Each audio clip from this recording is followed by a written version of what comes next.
8 లక్షల ఎకరాలకు నీళ్లు ఇవ్వడమే కాకుండా కేఎల్ఐ కానీ నెట్టెపాడు కానీ భీమా కానీ ఇంకా ఇతర ప్రాజెక్టులు కానీ అన్నింటినీ పూర్తి చేసి నీళ్లు ఇవ్వడమే కాకుండా పాలమూరును సస్యశ్యామలం చేయడమే కాకుండా శాశ్వతంగా మళ్ళీ పాలమూరు అంటే ఒక గోదావరి జిల్లాలాగా కోనసీమలాగా మార్చాలనే ఒక బృహత్ సంకల్పంతో రిజర్వాయర్లతో సహా 90% పనులు పాలమూరు రంగారెడ్డి ఎత్తిపోతల పథకంలో మరి పూర్తి చేసిన ఘనత కేసీఆర్ గారి ప్రభుత్వానికి.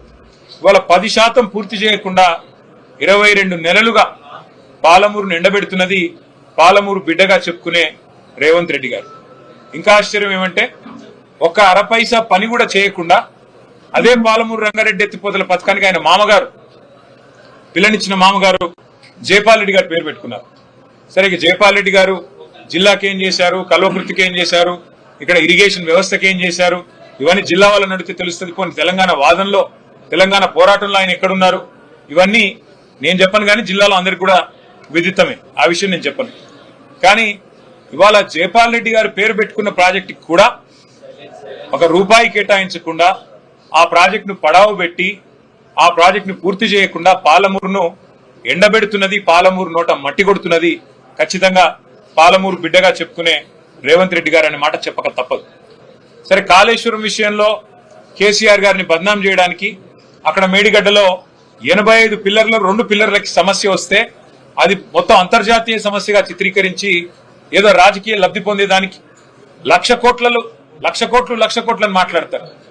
ఆయన మామగారు స్వయంగా పద్మారెడ్డి గారు చెప్పినారు అది 93,000 కోట్లు 94,000 కోట్లు ఖర్చైన ప్రాజెక్టులో 1,00,000 కోట్ల కుంభకోణం ఎట్లయితుంది, ఇది రాజకీయం తప్ప ఇంకోటి కాదు అని వాళ్ళ మామగారు చెప్పినా దాని మాట వినరు.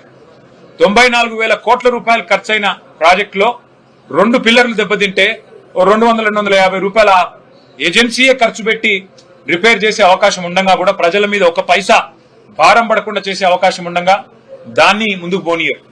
సరే, అక్కడంటే ఏదో జరిగింది, ఏదో మీరు 20 నెలలు మీ పైశాచిక ఆనందం కోసం రైతులను ఇబ్బంది పెడుతున్నారు, కేసీఆర్ గారిని ఇబ్బంది పెట్టడం ద్వారా కేసీఆర్ గారి మీద కేసు పెట్టాలనుకోవడం ద్వారా అక్కడ ఒక రాజకీయ కుయుక్తితో ప్రయత్నం చేసినారు అనుకోవచ్చు. మరి పాలమూరు రంగారెడ్డి ఎత్తిపోతల పథకానికి ఏమైంది?